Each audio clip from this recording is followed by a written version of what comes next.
నమస్తే. వీటీవీ ప్రేమకి స్వాగతం.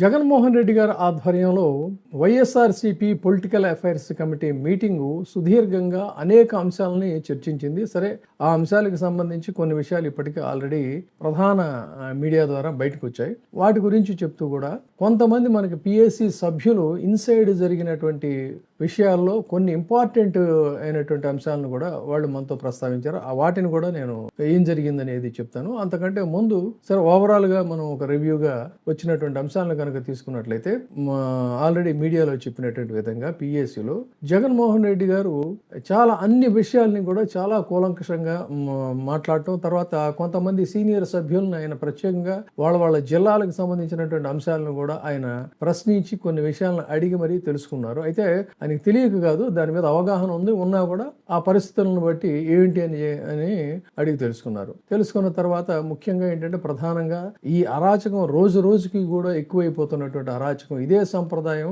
కనుక కంటిన్యూ చేస్తూ ఉంటే మళ్ళీ గతంలో చెప్పినట్టుగానే టీడీపీలో వాళ్ళందరూ కూడా జైలుకి వెళ్లాల్సిందే అని చెప్పి హెచ్చరించారు. ముఖ్యంగా ఆయన ఎక్కువగా బాధపడినటువంటి అంశం ఏంటంటే, మిథున్ రెడ్డి అరెస్టు చాలా బాధాకరం అని చెప్తూ, మిథున్ రెడ్డి, గౌతమ్ రెడ్డి వీళ్ళిద్దరూ కూడా తనను చూసి తన ద్వారా ప్రేరణ పొంది రాజకీయాల్లోకి వచ్చారు. నిజానికి తనకు కూడా వాళ్ళ తండ్రుల కంటే కూడా వీళ్ళతోనే నాకు ఎక్కువ సాన్నిహిత్యం ఉందని చెప్పాడు. ఎందుకంటే వాళ్ళంతా ఇంచుమించు ఒకే ఏజ్ గ్రూప్ వాళ్ళు కాబట్టి. సో ఆ విధంగా ఆయన అరెస్టు మిథున్కిను రాష్ట్ర రాజకీయాలకి అసలు ఏంటి సంబంధం? కనీసం ఆయన తండ్రి గారు పెద్దిరెడ్డి గారు దానికి సంబంధించినటువంటి శాఖను కూడా చూడలేదంటే, లిక్కర్కి సంబంధించినటువంటి శాఖను కూడా ఆయన చూడలేదు. కేవలం ఏంటంటే వాళ్ళని ఇబ్బంది పెట్టాలనేటువంటి ఉద్దేశంతో, ప్రత్యేకించి ఆ జిల్లాలో చంద్రబాబు నాయుడు గారికి ఆ కుటుంబం మీద ఒక ప్రత్యేకమైనటువంటి కసి ఉంది. ఎందుకంటే చంద్రబాబు సొంత నియోజకవర్గం చంద్రగిరి. గతంలో ఆయన అక్కడ మంత్రిగా చేసి ఆ తర్వాత ఓడిపోయి ఎన్టీఆర్ ద్వారా మళ్ళీ టీడీపీలోకి వచ్చి అక్కడి నుంచి ఆయన కుప్పంకి వెళ్ళిపోయాడు. ఎందుకంటే కుప్పంలో బీసీ ఓట్లు ఎక్కువ ఉన్నాయి,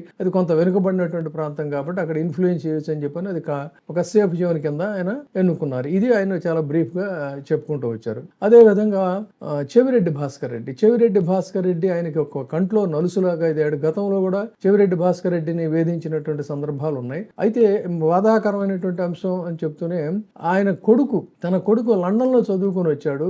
అటువంటి వాడు ఫ్రెష్ గా రాజకీయాల్లోకి వచ్చాడు. తన్ని కూడా ఇందులోకి ఇరికించడం అనేటువంటిది చాలా దారుణమైనటువంటి సంఘటన అని చెప్తూనే, నందిగం సురేష్ ఒక సాధారణ స్థాయి నుంచి రావటం, అతను గట్టిగా విషయాలను ఎదిరిస్తున్నాడు కాబట్టి 191 రోజులు జైల్లో పెట్టి ఆయన వేధించారు అనేటువంటి అంశాన్ని చెప్తూనే, రేపు సందర్శించబోయేటువంటి నెల్లూరులో కాకాని గోవర్ధన్ మీద కూడా అక్రమ కేసులు పెట్టి చివరికి ఎంత దారుణం అంటే, టోల్ గేట్ దగ్గర ఫీజుల గురించి వసూలు చేశాడు అనేటువంటి తప్పుడు కేసులు కూడా పెట్టారు. అంటే ఎంత దారుణంగా దిగజారిపోయినటువంటి పరిస్థితి అని చెప్తూనే, అక్కడ మళ్ళీ ఇంకొక మాజీ మంత్రి అనిల్ కుమార్ ని కూడా టార్గెట్ చేశారని చెప్పనేది కూడా ఆయన తన దగ్గర చెప్పుకుంటూ వచ్చారు. సో ఇక 3rd డిగ్రీ ప్రయోగించారు తన మీద అని మ్యాజిస్ట్రేట్ దగ్గర చెప్పినటువంటి శ్రీకాంత్ రెడ్డి గురించి కూడా ఈ విషయంలో ప్రస్తావనకు వచ్చింది. ప్రజల తరఫున గొంతు వినిపించకూడదు అనేటువంటిదే చంద్రబాబు నాయుడు గారి ఉద్దేశం, కానీ అది సాధ్యం కాదు. ఆయన పరిపాలన చాలా ఘోరంగా ఉంది. సూపర్ 6, సూపర్ 7 ఏ మాట కూడా నిలబెట్టుకోలేదు. అన్నిట్లో కూడా వైఫల్యం చెందాడు కాబట్టి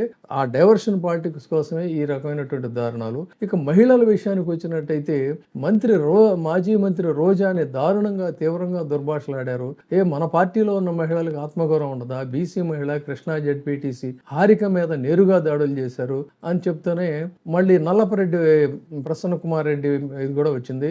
యాక్చువల్ గా ఆయన మీద హత్యా ప్రయత్నంగానే ఆ దాడులు జరిగాయి. అయితే ఆ రోజు ఆయన ఇంట్లో లేడు కాబట్టి, ఒకవేళ ఉంటే పరిస్థితి ఎలా ఉండేది అనే దాని గురించి కూడా కర్రలతో రాడ్లతో దాడి చేసి మొత్తం ధ్వంసం చేయటం అనేటువంటిది ఇది. అదే రకంగా తాడిపత్రి విషయానికి వచ్చినట్టయితే, పెద్దారెడ్డి మాజీ ఎమ్మెల్యే పెద్దారెడ్డి ఇంటికి కూడా వెళ్ళలేని పరిస్థితి, ఒక సిఐ గన్ చూపించి బెదిరించేటువంటి పరిస్థితికి వచ్చింది ఇక్కడ అని చెప్తూ, డిఐజీలు పోలీస్ అధికారులు అవినీతిలో భాగస్వామి అయినట్టుగా కలెక్షన్ ఏజెంట్లుగా మారారనేది కూడా ఫస్ట్ టైం వాళ్ళ మీద డైరెక్ట్గా ఎంతవరకు ఏంటంటే మద్దతు తెలుపుతున్నారని మాట్లాడాడు. కానీ ఈ అవినీతిలో కూడా వీళ్ళు భాగస్వాములు అవుతున్నారు అనేటువంటిది, అవినీతి వ్యవస్థీకృతంగా జరుగుతుంది, బెల్ట్ షాపులకు వేలం వేస్తున్నారని చెప్పని, ఇసుక mafia, liquor mafia, quartz, silica ఇలాంటివన్నీ కూడా మాఫియాలతో మొదలైపోయి ఇందులో కూడా వీళ్ళు పోలీసులు భాగస్వాములు అవుతున్నారు, పేకాట క్లబ్బులు నడుపుతున్నారు, కలెక్షన్ ఏజెంట్లుగా మారిపోయారని ఈ విషయాలన్నింటినీ కూడా ఏకరవు పెడుతూ ఈ ఫెయిల్యూర్స్ సరే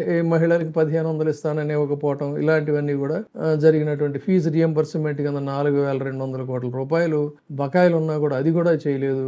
ఆరోగ్యశ్రీ బిల్స్ కి 300 కోట్ల చొప్పున ఉంటే దానికి చేతులు ఎత్తేసారు రైతుల గురించి. సో ఈ విషయాలన్నీ కూడా పూర్తిగా ఇందులో ఇక్కడ చర్చకు వచ్చాయి. అయితే ఇవన్నీ మామూలు మీడియాకి తెలిసిన ఇన్సైడ్ జరిగినటువంటి అంశాలు ఏంటి అనేది వచ్చినట్టయితే సరే అది కూడా కొంత బయటకు వచ్చిన కొంతమంది భద్రతకు సంబంధించి సీనియర్లు కొంతమంది తీవ్ర ఆందోళన వ్యక్తం చేశారు. మీరు అంత భరోసాగా ఉండద్దు, చాలా దుర్మార్గమైనటువంటి రాజకీయం ఇది, అంత ఆషామాషిగా కాదు, ఖచ్చితంగా మీకు ప్రతి కోణం నుంచి కూడా థ్రెట్ పొంచి ఉంది, మీరు తేలిగ్గా తీసుకోవద్దు, చాలా జాగ్రత్తగా ఉండాలి అంత అని పదే పదే పదే హెచ్చరికలు చేశారు. ఎందుకు ఈ హెచ్చరికలు చేశారన్నదే ఇక్కడ చాలా ఆసక్తికరమైన అంశం. ఏంటంటే సహజంగానే ప్రభుత్వంలో వీళ్ళు కొంతకాలం ఉన్నారు, తర్వాత చాలా మంది వైసీపీలో ఉన్నటువంటి రాజకీయ నాయకులు సుదీర్ఘకాలం పాటు రాజకీయాల్లో ఉన్నటువంటి వాళ్ళు, వాళ్ళకి అత్యంత ఆప్తులుగా అన్ని వ్యవస్థల్లోనూ జనాలు ఉంటారు.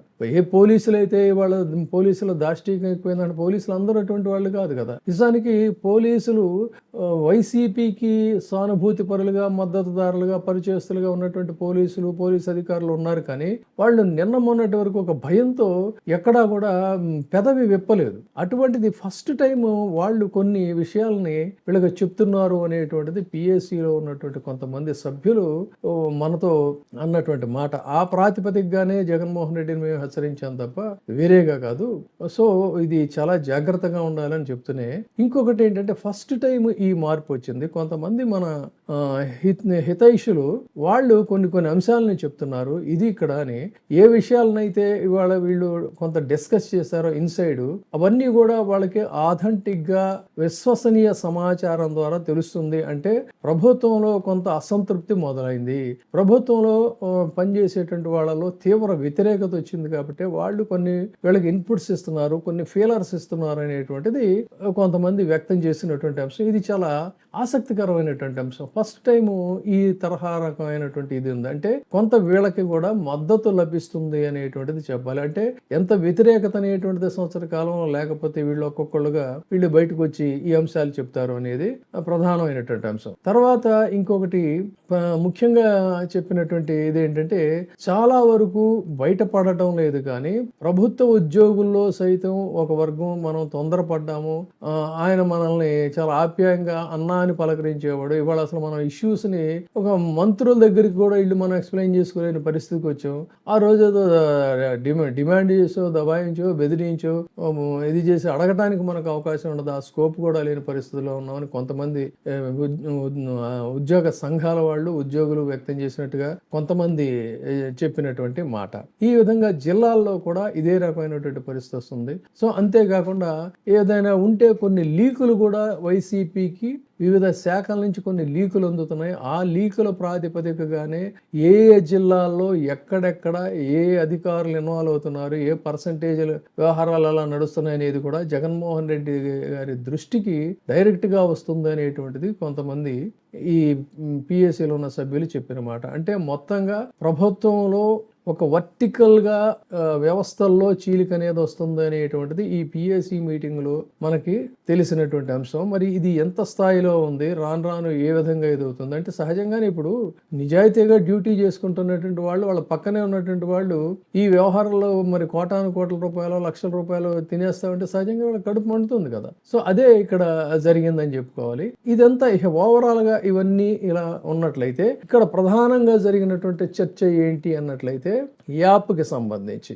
గతంలో కూడా ఈయన చెప్పాడు సినిమా చూపిస్తాం ఎవరిని వదిలిపెట్టమంతా ఇదని. అయితే దీన్ని ఒక కన్స్ట్రక్టివ్ గా వాళ్ళు తయారు చేసుకుంటున్నటువంటి ఏదేంటంటే యాప్. ఈ యాప్లో మొత్తం ఇప్పటికే ఎన్ని కేసులు పెట్టారు, ఎంతమందిని వేధించారు అనేది ఉంటుంది. ఫర్దర్ గా కూడా ఒక రికార్డెడ్ గా వీటన్నిటిని చేస్తాం చేసి ఏ రెడ్ బుక్ రాజ్యాంగం ఈ రోజున వేధిస్తున్నారో అప్రజాస్వామికంగా వాళ్ళు వేసినటువంటి విత్తనం ఒక చెట్టుగా మారుతుంది, దాన్ని సినిమా చూపిస్తాం, వీటన్నిటిలో కూడా మేము దీన్ని అప్లోడ్ చేసుకుంటాం అని చెప్పి దీన్ని యాప్ని చాలా కన్స్ట్రక్టివ్ గా ఆల్రెడీ వర్క్ స్టార్ట్ అయిందని కూడా చెప్పారు.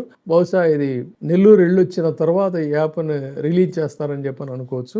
ఈ యాప్లో ఉండేటైతే జగన్మోహన్ రెడ్డి గారు చెప్పిన అంశం ఏంటంటే ఈ యాప్ని అధికారంలోకి వచ్చిన తర్వాత వీళ్ళ మీద చర్యలు ఉంటాయి అనేటువంటి దాన్ని ఆయన చెప్పాడు. కాకపోతే ఇన్సైడ్కి వాళ్ళు అనుకున్నది ఏంటంటే ఇందులో కీలకంగా ఉన్న అంశాలు, ప్రధానమైనటువంటి అంశాలు, ఎందుకంటే వాళ్ళే ఇబ్బందుల్లో ఉన్నారు, ఇప్పుడు ప్రస్తుతం అన్నీ కూడా ఫేస్ చేసే పరిస్థితుల్లో లేరు, కానీ కొన్ని జెన్యూన్గా మనం లీగల్గా డీల్ చేయగలగం అన్న వాటిని ఖచ్చితంగా మనం అందులో నుంచి తీసుకొని వెంటనే డీల్ చేసేటువంటి విధంగా లీగల్ సెల్కి కూడా వాళ్ళు ఇన్స్ట్రక్షన్స్ ఇస్తారనే దాన్ని అఫీషియల్గా వాళ్ళు డిక్లేర్ చేయలేదు, కానీ ఆ అంశం కూడా అందులో చర్చకు వచ్చినట్టుగా తెలిసిందే. దాని మీద కూడా లీగల్ సెల్కి కొన్ని డైరెక్షన్స్ కూడా వెళ్ళాయో మరి వెళతాయో అనేది కూడా చెప్పినటువంటి మాట. సో స్థూలంగా జరిగినటువంటి డిస్కషన్ అయితే ఇది. ఇందులో ప్రధానమైనటువంటి హైలైట్ అంశం ఏంటి అన్నట్లయితే red book versus blue app. So చూద్దాం ఏమవుతుంది అనేది. Thank you. ఇప్పుడే సబ్స్క్రైబ్ చేయండి, లైక్ చేయండి, షేర్ చేయండి. వే టీవీ ప్రైమ్, మీ ఉత్తమాభిరుచుల సమ్మేళనం.